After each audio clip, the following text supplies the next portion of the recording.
ನನ್ನ ಹೆಸರು ಮುನಿಯಪ್ಪ. ನಾನು ವ್ಯವಸಾಯ ಮಾಡ್ಕೊಂಡು ಜೀವನ ಸಾಗಿಸ್ತಿದ್ದೆ.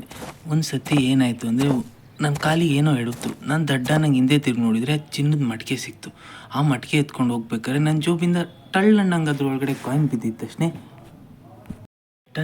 ತಕ್ಷಣ ಅದ್ರೊಳಗಡೆಯಿಂದ ಜಾಸ್ತಿ ಕಾಯಿನ್ಸ್ ಆಯಿತು. ಅದು ಚಿನ್ನದ ಕಾಯಿನ್ಸ್ ಆಗೋಯಿತು. ನಾನು ಖುಷಿಯಿಂದ ಮನೆಗೆ ಓಡೋಯ್ದ ತಕ್ಷಣ ಅದು ಇನ್ನೂ ಹೆಚ್ಚು ಜಾಸ್ತಿ ಆಯಿತು. ನಾನು ಅದನ್ನ ನೋಡ್ತಾ ಫುಲ್ಲು ಅತಿ ಆಸೆ ಖುಷಿ ನಾನು ಫುಲ್ ಖುಷಿ ಆಗೋದೆ. ಹೊರಗಡೆ ಹೋಗೋ ಹೊತ್ತಿಗೆ ಅದ್ರೊಳಗಡೆ ಹಾವು ಬಂದುಬಿಟ್ಟೈತೆ. ಹಾವು ಬಂದಿದ್ದ ತಕ್ಷಣ ನನಗೆ ಬುಸ್ ಅನ್ನಂಗೆ ಅಂದಿದ್ದ ತಕ್ಷಣ ನಾನು ಅದನ್ನು ಒದ್ದಿದ ತಕ್ಷಣ ಹಾವು ಹೊರಗಡೆ ಹೋಗ್ಬಿಡ್ತು. ಮಡಿಕೆ ಸಮೇತ ಹೋಗಿದ್ದ ತಕ್ಷಣ ಮಡಿಕೆಯಿಂದ ಹಾವುಗಳು ಜಾಸ್ತಿ ಬರೋಕ್ಕೆ ಸ್ಟಾರ್ಟ್ ಆಯಿತು. ಬರ್ತಾ ನನಗೂ ಗಾಬರಿ ಆಯಿತು. ಏನು ಮಾಡಲಿ ಅಂತ ಗೊತ್ತಾಗಿಲ್ಲ.